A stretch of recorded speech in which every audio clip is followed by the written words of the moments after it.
Good evening everyone. सो आज का current affairs का वीडियो स्टार्ट करते हैं। जैसा कि आपको पता है कि कांस्टेबल की वैकेंसीज आ चुकी हैं, कल केएस की वैकेंसीज आ गई थी एंड ऐसे ही आपकी बाकी सब रिक्रूटमेंट्स भी जो सब हो रही हैं, तो उन सब को ध्यान में रखते हुए ये सीरीज़ डिज़ाइन की गई है जहाँ पे स्टैटिक जीके और करंट अफेयर्स हम कवर करने की डेली कोशिश करते हैं। सो आज की पहली news, Center clears urban flood management projects worth rupees 2514 crores for 5 states। अब एक हाई लेवल कमेटी जो है वो बनाई गई थी बाय द होम मिनिस्ट्री, ठीक है। और उस कमेटी ने जो है बेसिकली 6 प्रोजेक्ट्स जो सॉरी उस कमेटी ने 6 प्रोजेक्ट्स जो है अप्रूव करे हैं, प्रपोजल्स जो है अप्रूव करे हैं अर्बन फ्लड्स को मैनेज करने के लिए। अर्बन फ्लड्स क्या होते हैं? जो हमारे अर्बन एरियाज़ में हमें फ्लडिंग की, वाटर लॉगिंग की सिचुएशन देखने को मिलती है। अभी रिसेंटली दिल्ली में देखने को मिली थी, मुंबई में हर साल हमें देखने को मिलती है। शहरों में जहाँ पर पानी जो है लॉग हो जाता है, इकट्ठा हो जाता है, फ्लड्स आ जाते हैं, उसको अर्बन फ्लड्स कहा जाता है। तो उसको कंट्रोल करने के लिए अर्बन फ्लड मैनेजमेंट प्रोजेक्ट्स जो हैं वर्थ ऑलमोस्ट अप्रॉक्सीमेटली 2500 करोड़ के जो है अप्रूव किए गए हैं। 6 प्रोजेक्ट्स अप्रूव करे गए हैं 5 स्टेट्स में। कौन कौन सी स्टेट्स हैं? तेलंगाना, गुजरात, कर्नाटका, वेस्ट बंगाल और महाराष्ट्र, राइट। और कौन कौन से मेट्रो सिटीज़ है जहाँ पर जो है इसकी फ्लड मैनेजमेंट की बात की जा रही है? मुंबई, कोलकाता, बेंगलुरु, हैदराबाद, अहमदाबाद एंड पुणे। आयरॉनिकली दिल्ली का नाम अभी भी इसमें नहीं है। अर्लियर इसी कमेटी ने जो है बेसिकली तमिलनाडु के चेन्नई सिटी में जो है फ्लड मैनेजमेंट के लिए इंटीग्रेटेड सोल्यूशन का प्रपोजल दिया था। साथ ही साथ इन्होंने 3 प्रोजेक्ट्स ऐसे भी जो है प्रपोज करे हैं। किसके लिए? फायर सर्विसेज के लिए, असम में, कर्नाटका में और तमिलनाडु में, राइट। इनफैक्ट ये जो इस स्कीम के लिए जो 5000 करोड़ सेंट्रल गवर्नमेंट ने जो एलोकेट करे हैं, वो नेशनल डिजास्टर रिस्पांस फंड जो है आपका एनडीआरएफ, वहाँ से जो है ली गए हैं, ठीक है। मोरओवर इसी हाई लेवल कमेटी ने एक जीएलओएफ रिस्क मिटिगेशन का प्रोजेक्ट प्रपोजल भी सबमिट करा। जीएलओएफ क्या है? Glacial lake outburst flood. तो जब ग्लेशियल लेक्स बन जाती हैं और एकदम से उनके जो ग्लेशियल लेक्स के जो डैम्स है उसकी कोई भी जो वॉल है जब वो ब्रीच होती है और हमें फ्लड देखने को मिलता है, स्पेशली आपके हाई ऑल्टीट्यूड स्टेट्स में जैसे कि हिमाचल प्रदेश है, उत्तराखंड है, सिक्किम है और अरुणाचल है, तो वहाँ पर उनको मिटिगेट करने के लिए जो है उसके रिस्क को मिटिगेट करने के लिए भी प्रोजेक्ट्स हैं।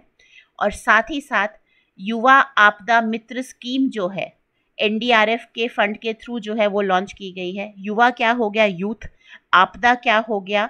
डिजास्टर। मित्र क्या हो गया? फ्रेंडलीनेस। और स्कीम क्या हो गया? आपकी योजना। तो बेसिकली ये क्या है? यहाँ पर बेसिकली जो आपकी मोस्ट डिजास्टर प्रोन डिस्ट्रिक्ट्स हैं कंट्री में, वहाँ पर आपके 1300 जो हैं ऐसे वॉलंटियर्स को मास्टर ट्रेनर्स की तरह जो है ट्रेन किया जाएगा। और 2.37 लाख वॉलंटियर्स को जो कि एनसीसी से, एनएसएस से, आपके एनवाईकेएस से और भारत स्काउट्स एंड गाइड से जो होंगे, उन लोगों को जो है तैयार किया जाएगा कि कभी भी जब कोई डिज़ास्टर आता है तो वो उसमें जो है रिस्पॉन्स जो है आपके जो रिस्पॉन्स एक्टिविटीज़ हैं उसमें वो पार्टिसिपेट कर सके। कम्युनिटी एंगेजमेंट को बढ़ाने की कोशिश की गई है इस स्कीम के साथ। रिस्पॉन्सिव, रिस्पॉन्सिबल कम्युनिटीज़ बनाने की कोशिश करी जा रही है इस युवा आपदा मित्र स्कीम के साथ, जो बेसिकली डिज़ास्टर में जो है, डिज़ास्टर रिस्पॉन्स में जो है हेल्प करेगी, right. Okay, next news. Government जो है 7 पीएम मित्र पार्क्स जो है वो सेटअप कर रही है। पीएम मित्र क्या हो गया? प्रधानमंत्री मेगा इंटीग्रेटेड टेक्सटाइल रीजन्स, ठीक है। किसी ऐसी ग्रीनफील्ड या ब्राउनफील्ड साइट्स पर। ग्रीनफील्ड और ब्राउनफील्ड के बीच में क्या फ़र्क है? कौन बताएगा? प्लीज़ जल्दी से कमेंट सेक्शन में लिख दीजिए ग्रीनफील्ड और ब्राउनफील्ड के बीच में क्या फ़र्क होता है। और ऐसा ही एक ग्रीनफील्ड प्रोजेक्ट जो है इन्होंने तमिलनाडु के विरुधनगर में प्रपोज किया है। एक जो ये मित्र पार्क है कहाँ बनेगा? विरुधनगर में बनेगा। क्या फ़ायदा रहेगा? ये डायरेक्टली इनडायरेक्टली जो है एम्प्लॉयमेंट्स को जनरेट करेगा, राइट। मोर ओवर विरुधनगर में जो हमने ग्रीनफील्ड प्रोजेक्ट प्रपोज करा है उसके लिए एक स्पेशल पर्पस व्हीकल बनाया गया है, ठीक है, जिसका नाम है PM Mitra Tamil Nadu limited. and it has been incorporated with the government of Tamil Nadu holding 51% of the stake. Remaining 49% किसके पास है? गवर्नमेंट ऑफ इंडिया के पास है। तो इसमें मेजर स्टेक होल्डर कौन है? इसमें मेजर स्टेक होल्डर आपकी गवर्नमेंट ऑफ तमिलनाडु है। तो 7 नए मित्र पार्क्स बन रहे हैं। Mitra scheme basically has to do with textile regions. Okay, recently जो है जून 2024 का जो है कंज्यूमर प्राइस इंडेक्स वो रिलीज़ किया गया for agricultural and rural labourers, and 11 points जो है उसमें इंक्रीज देखने को मिला है।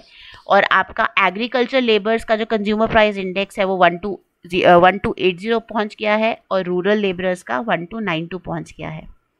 और अगर हम year on year inflation rates देखें इस CPI के बेसिस पर, तो एग्रीकल्चर लेबर्स के लिए जो इन्फ्लेशन है वो 7.02% है, और रूरल लेबरर्स के लिए 7.04% है, as compare to last year जहाँ पे 6.31 और 6.16 थी।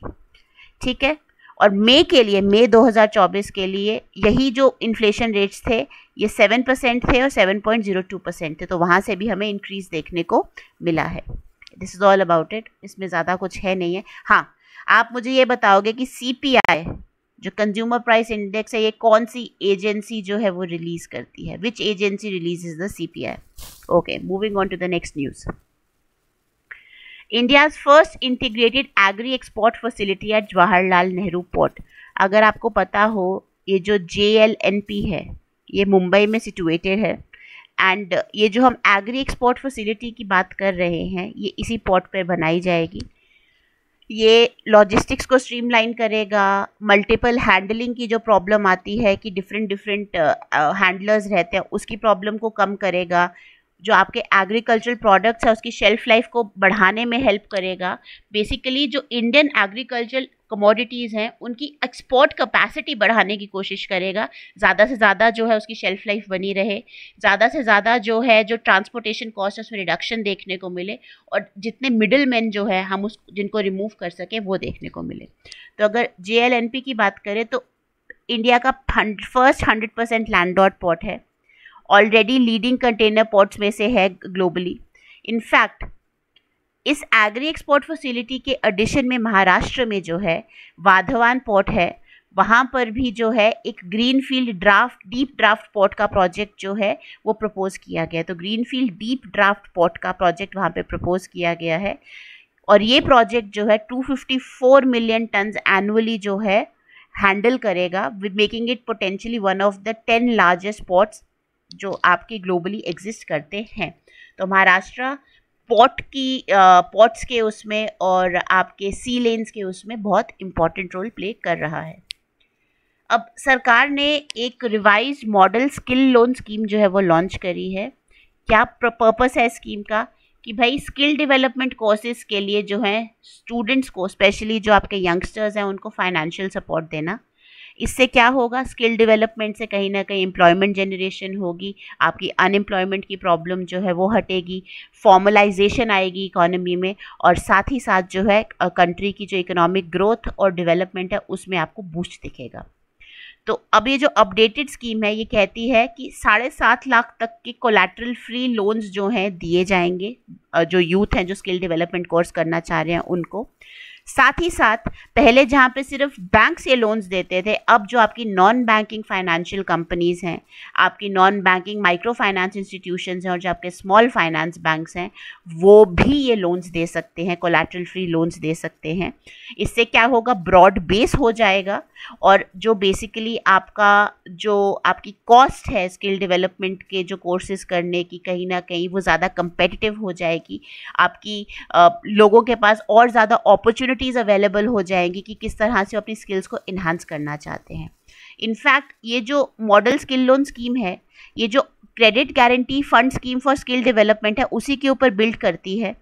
और ये जो आपकी CCF SSD थी ये 2015 में लॉन्च करी गई थी, और इसका क्या पर्पस था कि भाई एक अफोर्डेबल और स्टेडी फाइनेंस का फ्लो जो है लो इनकम में जो यूथ फॉल करते हैं, जो मतलब इन फैसिलिटीज़ को, इन कोर्सेज़ को जो है उनको लिए इनको अप्लाई नहीं कर पाते हैं, उनको अवेलेबल रहे ताकि वो स्पेशलाइज स्किल कोर्सेज़ को अवेल कर सके और अपने साथ साथ देश की जो प्रगति है उसमें भी योगदान दे सके। Okay, moving on to the next news. PM to chair the 9th governing council meeting of Niti Aayog. प्रधानमंत्री साहब जो है वो आपकी जो नीति आयोग की 9th गवर्निंग काउंसिल की मीटिंग है उसे चेयर करने वाले हैं। कहाँ पर? Rashtrapati Bhavan cultural centre new Delhi में, वहाँ पर। और इस साल की थीम है विकसित भारत एक्ट 2047। तो सेंट्रल फोकस क्या है कि इंडिया को एक डेवलप्ड नेशन बनाना है, और इस डेवलप्ड नेशन के लिए सिर्फ सेंटर का रोल नहीं है, उसमें स्टेट्स का जो रोल है उसको भी देखा जाएगा, और एक टीम इंडिया किस तरह से इंडिया के डेवलपमेंट को प्रमोट कर सकती है वो जो है इसका सेंट्रल फोकस रहेगा। तो पार्टिसिपेटिव और कोलैबोरेटिव गवर्नेंस का बेसिकली इसका पैराडाइम है, इसका जो फोकस है वो पार्टिसिपेटिव और कोलैबोरेटिव गवर्नमेंट है, और क्वालिटी ऑफ लाइफ पे फोकस करता है, सिर्फ अर्बन रेजिडेंट्स की नहीं, रूरल रेजिडेंट्स की भी, राइट। साथ ही साथ इस मीटिंग में जो आपकी इस मीटिंग का प्रीडिसेसर था जो 3rd national conference of chief secretaries हुई थी, जो दिसंबर में हुई थी, तो वहाँ पर कुछ मेन मुद्दे जो है, इश्यूज जो है वो रिकग्नाइज करे गए थे। तो उन्हीं इश्यूज़ को जो है डिस्कस करने के लिए, उन्हीं रिकमेंडेशंस को डिस्कस करने के लिए भी इस मीटिंग में जो है सेशंस होल्ड किए जाएंगे। So under the overarching theme of ease of living किस तरह से हम इम्प्रूव कर सकते हैं, क्वालिटी ऑफ लाइफ किस तरह से इन्हांस कर सकते हैं, तो इस कॉन्फ्रेंस जो चीफ सेक्रेटरीज की कॉन्फ्रेंस थी दिसंबर में, उन्होंने कुछ थीम्स रिकग्नाइज करी थी। सबसे पहली थी ड्रिंकिंग वाटर, फिर था electricity, really sorry, 1 second,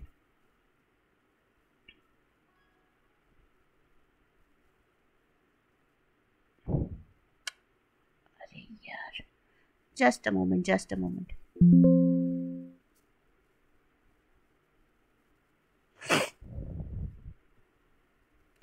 drinking water, electricity, health, schooling, land and property, तो इन 5 थीम्स के ऊपर भी जो डिस्कशन की जाएगी। Next news, ADPC Asian disaster preparedness centre जो है उसकी चेयरमैनशिप अब इंडिया के पास आ गई है 2024-2025 के लिए। चाइना से जो है हमने ये जो चेयरमैनशिप है वो ली है, और बैंकॉक में थाईलैंड में जो है ये ट्रांजिशन जो था चेयरमैनशिप का कंप्लीट हुआ। राजेंद्र सिंह हैं जो मेंबर हैं और हेड हैं नेशनल डिज़ास्टर मैनेजमेंट अथॉरिटी के, जो चेयर रहेंगे ADPC के। और ADPC क्या है? ये बेसिकली एक ऑटोनॉमस इंटरनेशनल ऑर्गेनाइजेशन है जो डिज़ास्टर रिस्क रिडक्शन और क्लाइमेट रेजिलियंस की बात करती है। कौन से रीजन में? एशिया और पैसिफिक के रीजन में। ये जो आपका एशियन कॉन्टिनेंट है वो, और जो आपका पैसिफिक रीजन है वो वाली आपकी जो है वहाँ पे डिज़ास्टर रिस्क रिडक्शन और क्लाइमेट रेजिलियंस की बात करती है। फाउंडिंग मेंबर्स कौन है? इंडिया और उसके 8 नेबर्स। कौन कौन से 8 नेबर्स हैं? स्टार्ट हो जाओ। Bangladesh, Cambodia, China, Nepal, Pakistan, Philippines, Sri Lanka and Thailand. So these are the 8 neighbours, neighbouring countries, और 9वां इंडिया जिन्होंने ये ADPC को फाउंड किया है। ठीक है, okay. Moidams of Assam added to UNESCO world heritage site. 25 जुलाई के जो करंट अफेयर्स थे वहाँ पे मोइदम्स हमने बहुत अच्छे से डिस्कस किए थे कि अहोम डायनेस्टी जो है उनका जो माउंट बेरियल सिस्टम था, उनका चेराइडियो जो उनका सिटी जो उन्होंने सेटअप किया था ब्रह्मपुत्र के बैंक्स पर, जो उनका कैपिटल सिटी था, चुंगसुंग फांगलुक का जो उनके राजा थे उनकी पेट्रनेज के अंडर। तो वहाँ पे जो मोइदम्स हैं, इंडिया नॉर्थ ईस्ट का पहला ऐसा कल्चरल प्रॉपर्टी बन गया है यूनेस्को की वर्ल्ड हेरिटेज साइट की लिस्ट में ऐड होने के लिए, और इंडिया की ये 43rd एंट्री है, राइट। और असम की ये 3rd एंट्री है। पहली 2 असम की जो वर्ल्ड हेरिटेज साइट्स हैं वो आपकी काजीरंगा नेशनल पार्क है और मानस वाइल्ड लाइफ सैंक्चुरी है, जो दोनों नेचुरल कैटेगरी के अंडर आते हैं। और मोइदम्स जो है वो तीसरी ऐसी साइट बन जाती है यूनेस्को वर्ल्ड हेरिटेज साइट, लेकिन ये कल्चरल कैटेगरी के अंडर आती है। तो अगर मोइदम्स के बारे में और पढ़ना है 25 जुलाई वाले वीडियो को रेफर करिए, right. Moving on to the next news, RBI introduces PCA framework to improve financial health of UCBs। जो आपके अर्बन कोऑपरेटिव बैंक्स हैं उनकी NPAs को, जो नॉन परफॉर्मिंग एसेट्स हैं, उसको कंट्रोल करने के लिए और उनकी फाइनेंशियल हेल्थ को इम्प्रूव करने के लिए RBI ने एक प्रॉम्प्ट करेक्टिव एक्शन प्लान जो है वो रिलीज़ किया है। और उन्होंने कहा है कि Tier 2 से लेकर Tier 4 तक के जितने आपके UCBs हैं, यानी जो 100 करोड़ से ऊपर वाले डिपॉजिट्स लेते हैं, उनके लिए ये प्रॉम्प्ट करेक्टिव एक्शन जो है वो होल्ड करेगा। ठीक है, तो बेसिकली उनकी हेल्प करने के लिए और बैड लोन्स को और NPAs को रिड्यूस करने के लिए, सो दैट उनका जो कैपिटल है और प्रॉफिटेबिलिटी है वो इम्प्रूव कर सके और जो रिस्क्स हैं उसको मिनिमाइज कर सके। तो आरबीआई ने यूसीबीज के लिए जो है अभी एक पीसीए फ्रेमवर्क जो है लॉन्च करा है। तो ये टियर के बारे में बताया। और टियर 1 क्या है, अप टू 100 करोड़ लेते हैं, टियर 2 100 से 1000 करोड़, टियर 3 1000 करोड़ से 10,000 करोड़ एंड टियर 4 10,000 करोड़ से ऊपर के डिपॉजिट्स। तो टियर 2 से टियर 4 तक के बेसिकली जो आपके अपर टियर जिसको हम कहते हैं वो वाले UCBs. Next news, film maker Shekhar Kapoor appointed IFFI festival director. Shekhar Kapoor अगर आपको पता हो, इन्होंने बैंडिट क्वीन, मिस्टर इंडिया और केट ब्लांचेट की एक मूवी थी एलिजाबेथ करके, यूके बेस्ड मूवी थी जो उन्होंने डायरेक्ट करी थी, जिसके 7 ऑस्कर नॉमिनेशंस भी मिले थे। तो उनको जो है international film festival of India का जो है डायरेक्टर अपॉइंट किया गया है by the ministry of information and broadcasting. ये फेस्टिवल गोवा में होगा, उसकी 55th और 56 एडिशंस गोवा में होंगी। शेखर कपूर की अगर बात की जाए तो वो film and television institute of India के हेड भी रह चुके हैं 2020 से 2023 तक। और अगर हम इफ़ी की बात करें तो इफ़ी जो है वहाँ पर साउथ एशिया का लार्जेस्ट कंटेंट मार्केट फिल्म बाज़ार भी होल्ड किया जाता है। और इस साल वो 20 से 24 नवंबर तक जो है ऑर्गेनाइज़ किया जाएगा। कौन ऑर्गेनाइज करेगा? National film development corporation of India, NFDC जो है ऑर्गेनाइज करेगी। 27 जुलाई को CRPF का फाउंडेशन डे होता है। CRPF जैसा कि आपको पता है एक पैरामिलिट्री फोर्स है हमारी कंट्री की, सेंट्रल रिजर्व पुलिस फोर्सेस जिसको कहा जाता है। इनिशियली 1939 में इनको इस्टेब्लिश किया गया था and they were known as a crown representatives police. जो बेसिकली किस लिए, उनकी क्या रिस्पॉन्सिबिलिटी थी? उनकी रिस्पॉन्सिबिलिटी थी कि प्रिंसली स्टेट्स के साथ जो टर्मोइल रहता है उसको कंट्रोल करना। 1949 में इसको CRPF बोला गया, एक लेजिस्लेटिव एक्ट पास हुआ, उसके थ्रू जो है उसको CRPF का नाम दिया गया और अभी ये मिनिस्ट्री ऑफ होम अफेयर्स के अंडर ऑपरेशनल है।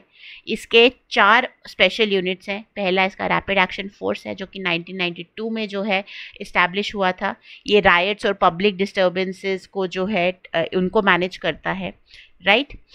बाकी फिर आपका कोबरा जो है वो आ जाता है, ये गुरिल्ला और जंगल वॉरफेयर करते हैं, स्पेशली काउंटर इंसर्जेंसी ऑपरेशंस जो आपके माओइस्ट अफेक्टेड रीजन्स और नक्सलाइट अफेक्टेड रीजन्स हैं वहाँ पर। VIP सिक्योरिटी विंग है जो हाई प्रोफाइल इंडिविजुअल्स को जो है प्रोटेक्शन देता है। और लास्ट में महिला बटालियंस हैं जो कि फीमेल सेंसिटिव जो इश्यूज़ हैं, जो ऐसी एरियाज जहाँ पे फीमेल सेंसिटिव प्रॉब्लम्स हैं वहाँ पर जो है ये ऑपरेट करते हैं। तो 27 जुलाई फाउंडेशन डे ऑफ CRPF, ये याद रखिएगा। 1939 में इसकी फाउंडेशन की गई थी by the British. Okay, sorry, हाँ, भारत स्मॉल रिएक्टर्स 2024 का जो अभी बजट लाया गया है उसमें अगेन निर्मला सीतारमन जो हमारी फाइनेंस मिनिस्टर हैं, वित्त मंत्री हैं, उन्होंने कहा है कि हम रादर देन कि हम लार्ज न्यूक्लियर रिएक्टर्स जो है ऑपरेट करें, हम स्मॉल न्यूक्लियर रिएक्टर्स जो कि स्मॉलर स्केल पे एनर्जी जो है प्रोड्यूस कर सकते हैं उनको यूज़ करेंगे, सो दैट ऑपरेशनल कॉस्ट भी कम हो जाए, स्केलेबिलिटी भी ज़्यादा हो जाए और जो रिस्क एसोसिएटेड है वो भी कम हो जाए। मोर ओवर क्लीनर और ग्रीनर एनर्जी ट्रांजिशन में फास्टर जो है हम उसमें जा सकें, हम फास्टर ट्रांजिशन कर सकें कोल बेस्ड एनर्जी से। तो बेसिकली इनका जो टेक्नोलॉजी है वो इंडिया की जो टेक्नोलॉजी है प्रेशराइज्ड हैवी वाटर रिएक्टर्स के लिए वही यूज़ की जाएगी। जस्ट अ मोमेंट, हाँ, वही यूज़ की जाएगी, राइट। तो ये हैवी वाटर रिएक्टर कैसे काम करता है उसका वो है, हम बेसिकली प्रेशराइज हैवी वाटर किसको कहते हैं? ड्यूटेरियम को कहते हैं। Deuterium again an isotope of hydrogen. तो उसमें उसको हैवी वाटर कहा जाता है। तो प्रेशर से जब हम उसको यूज़ करते हैं तो वहाँ से हम न्यूक्लियर रिएक्शन को जो है आपका न्यूक्लियर फ्यूजन जो है, सॉरी फिजन जो है, फिजन जो है, न्यूक्लियर फिजन जो है करवाया जाता है। तो न्यूक्लियर रिएक्टर्स काम करते हैं। South Africa passes it's first sweeping climate change law. South African president जो है सिरिल रामाफोसा, उन्होंने एक मेजर क्लाइमेट चेंज एक्ट जो है पास किया है। इस एक्ट के तहत वो पोल्यूशन को और ग्रीन हाउस गैस एमिशंस को कर्ब करने की बात करते हैं। हर म्यूनिसिपैलिटी में जो है एक स्पेशलाइज्ड डेडिकेटेड प्लान बनाया जाएगा कि वो क्लाइमेट चेंज के साथ कैसे डील करे। तो साउथ अफ्रीका ने अपना पहला क्लाइमेट चेंज लॉ जो है वो पास कर दिया है। इट इज़ ओनली टाइम कि इंडिया ऐसा लॉ कब पास करता है. Okay, next ODF plus. India के पास अभी 5,47,283 टाउन्स हैं जिनको ODF प्लस का दर्जा मिला हुआ है. जल शक्ति मिनिस्ट्री ने ये फिगर दिया है और ये दिखाता है कि जो स्वच्छ भारत हम कहते हैं, जो निर्मल भारत हम कहते हैं, जो अविरल भारत हम कहते हैं, स्वच्छ भारत, निर्मल भारत, अविरल भारत, उसके लिए गवर्नमेंट जो है कितनी सीरियस है.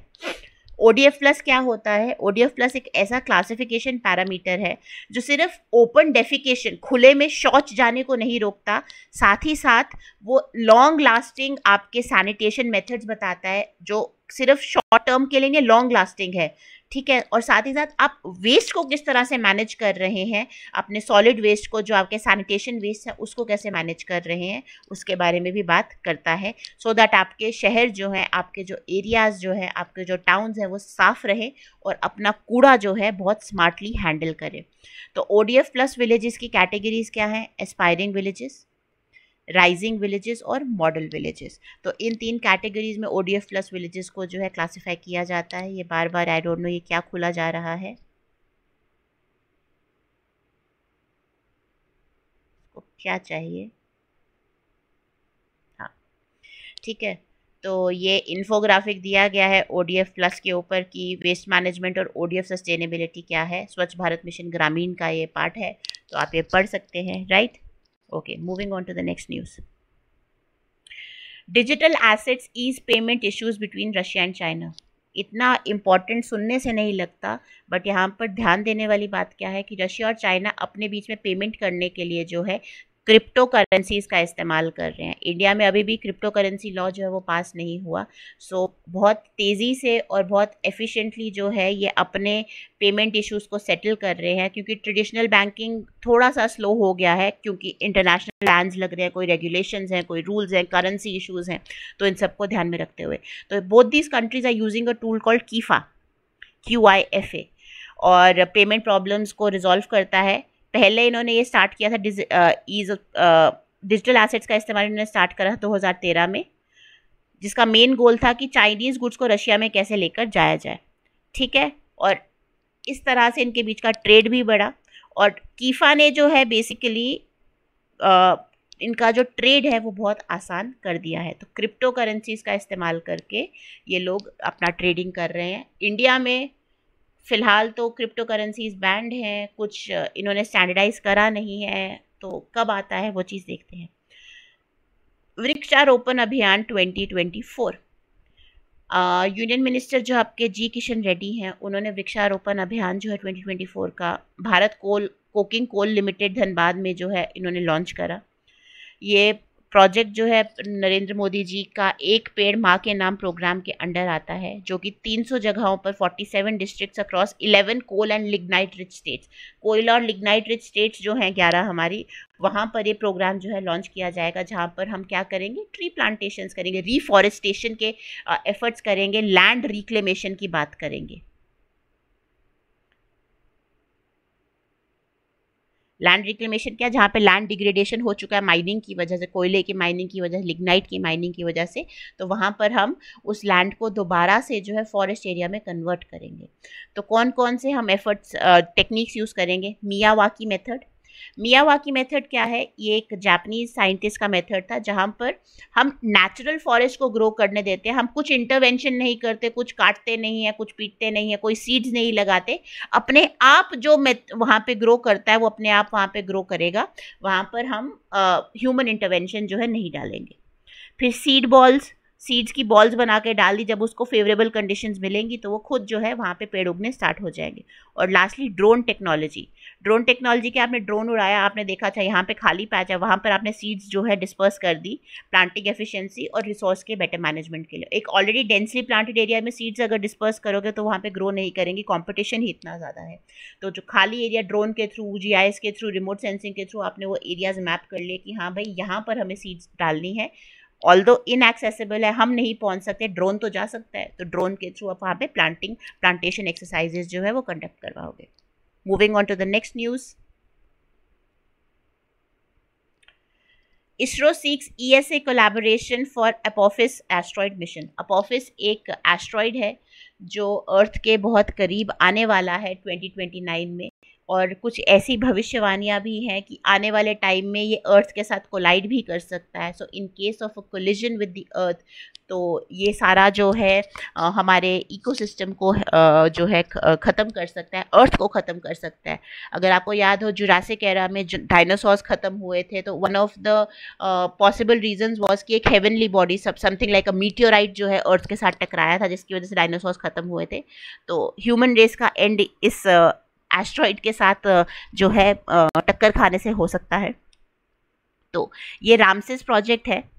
रामसेस प्रोजेक्ट में बेसिकली ये फोकस करेंगे आपके अपोफिस एस्ट्रॉइड पर, ठीक है। It is a 375 metre asteroid जो कि 32,000 किलोमीटर्स आसपास आएगा अर्थ के। Once in a lifetime chance है, साइंटिस्ट के लिए एक अपॉर्चुनिटी है स्पेस के बारे में लर्न करने की, हमारी जियोलॉजिकल हिस्ट्री के बारे में लर्न करने की, इन एस्ट्रॉइड्स के ऊपर कौन कौन से मिनरल्स हैं, क्या पानी मिल सकता है, इन सब चीज़ों के बारे में लर्न करने की। इसरो का एक प्रोजेक्ट है IS-4OM प्रोजेक्ट, जहाँ पर उन्होंने कैंपेन्स जो हैं वो स्टार्ट करी हैं कि वो एस्ट्रॉइड्स को स्टडी करेंगे, स्पेशल टेलीस्कोप्स जो है सेटअप करेंगे मॉनिटरिंग के लिए। इनफैक्ट IAWN SMPAG जैसे फॉरेन ग्रुप्स हैं जिसके साथ ये कोलैबोरेट करके जो है इस प्रोजेक्ट को जो है सफलता की तरफ लेकर जाना चाहते हैं। अगर इसरो की हिस्ट्री के बारे में बात करें, 1969 में इस्टेब्लिश हुआ था। पहली सैटेलाइट थी आर्यभट्ट जो 1975 में लॉन्च हुई थी, राइट। उसके बाद हमने बहुत सारे एग्जेम्पलरी मिशंस कंडक्ट करवाए, चाहे वो मंगलयान हो, चाहे वो चंद्रयान हो। हमारा जो कमर्शियल विंग है इसरो का, वो बहुत अच्छा कर रहा है। जो हमारा पोलर सैटेलाइट लॉन्च व्हीकल है, उसने 2017 में 104 सैटेलाइट्स तक लॉन्च करी हैं।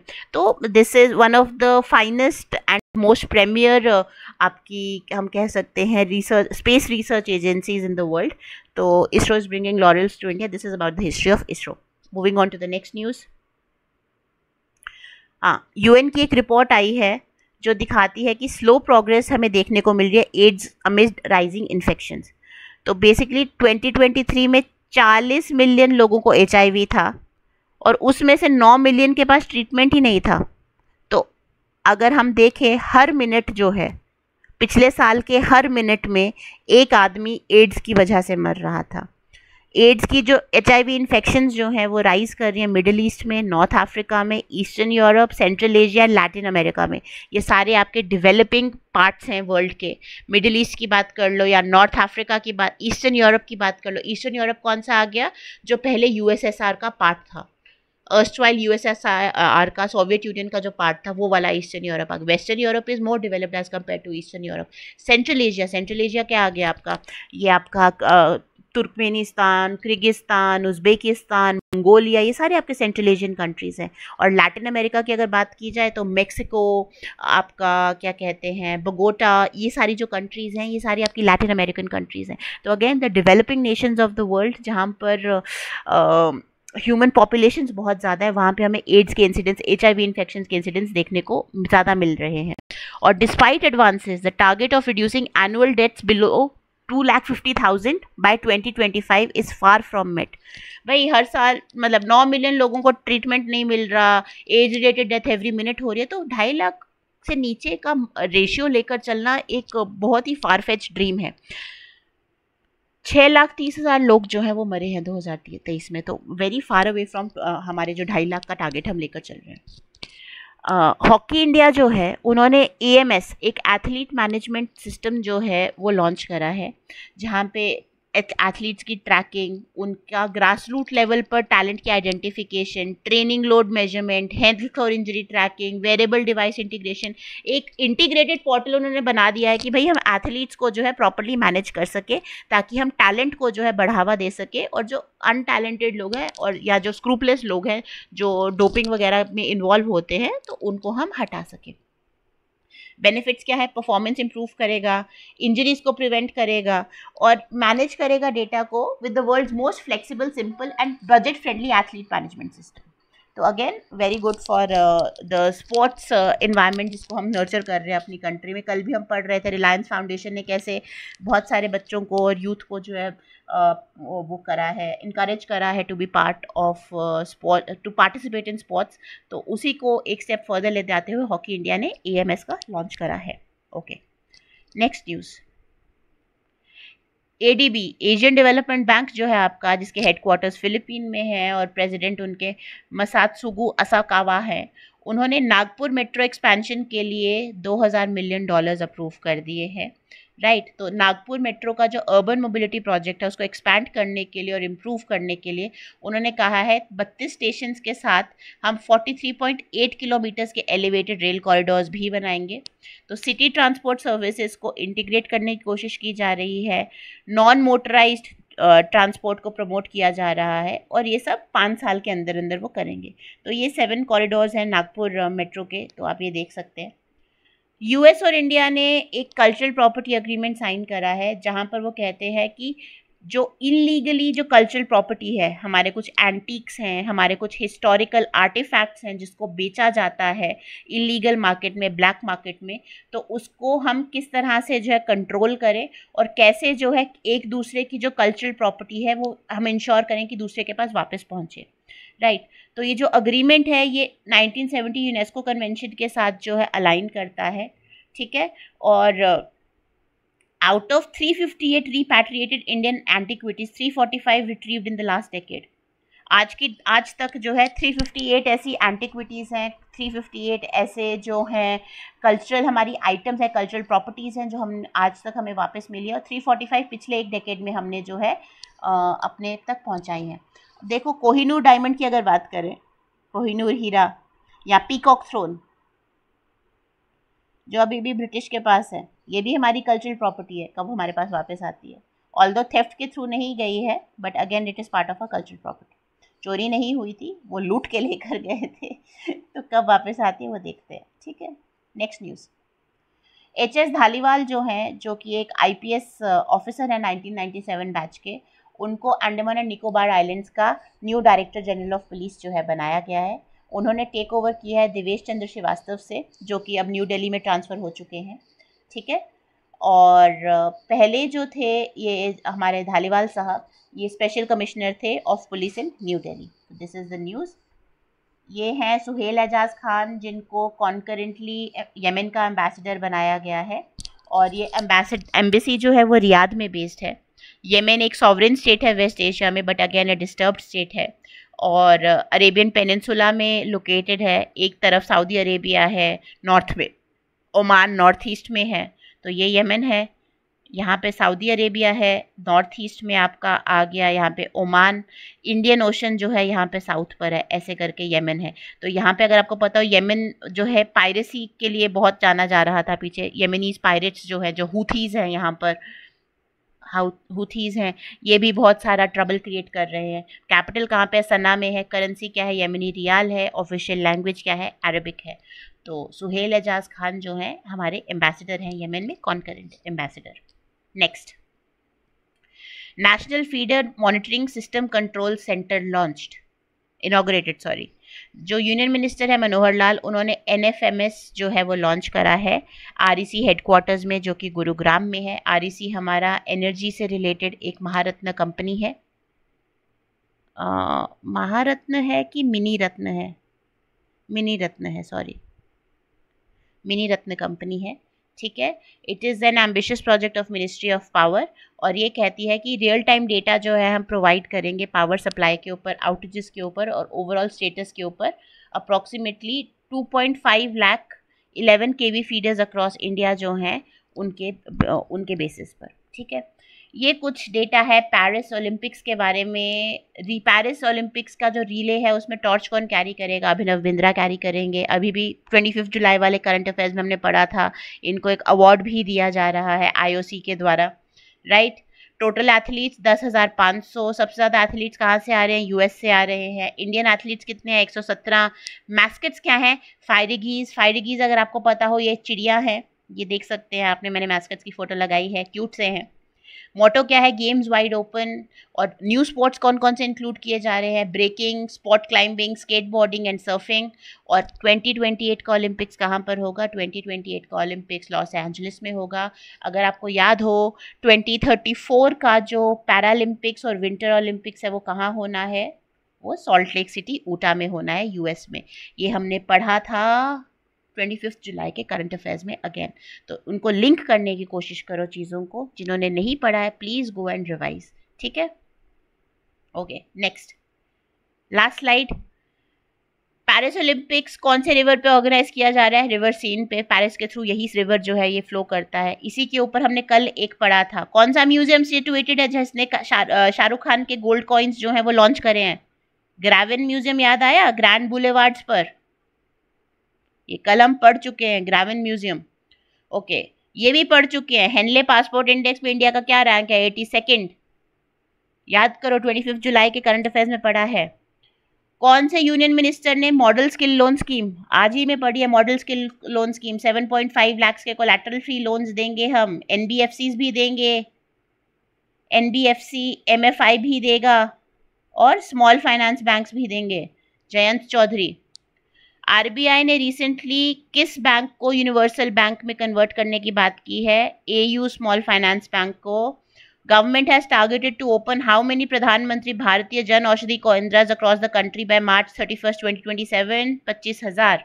और 26 जुलाई की बात करें तो 1914 में इंडियन पोइटेस थी विद्यावती कोकिल, उनका जन्म हुआ था। हिस्ट्री के पॉइंट ऑफ व्यू से आज कुछ नहीं है, और आई होप ये लेक्चर आपको क्लियर रहा होगा। नहीं रहा, नीचे आप कमेंट सेक्शन में कोई भी कमेंट डाल सकते हैं, पूछ सकते हैं। I will get back to you as soon as possible. कल के वीडियो में आई डोंट नो कैसे मुझसे कमेंट्स ऑफ हो गए थे, I am really sorry for that, ठीक है। Other than that, science college के ऑपोजिट जो है ज्ञान गुरुकुल है, आप वहाँ पे वॉक इन इंक्वायरी भी ले सकते हैं। नीचे दिए गए नंबर पे आप कांटेक्ट कर सकते हैं। Come to learn from the best, क्योंकि ज्ञान गुरुकुल है सफलता की नई उड़ान। I will see you all tomorrow. Have a good evening, happy learning all of you, take care, bye.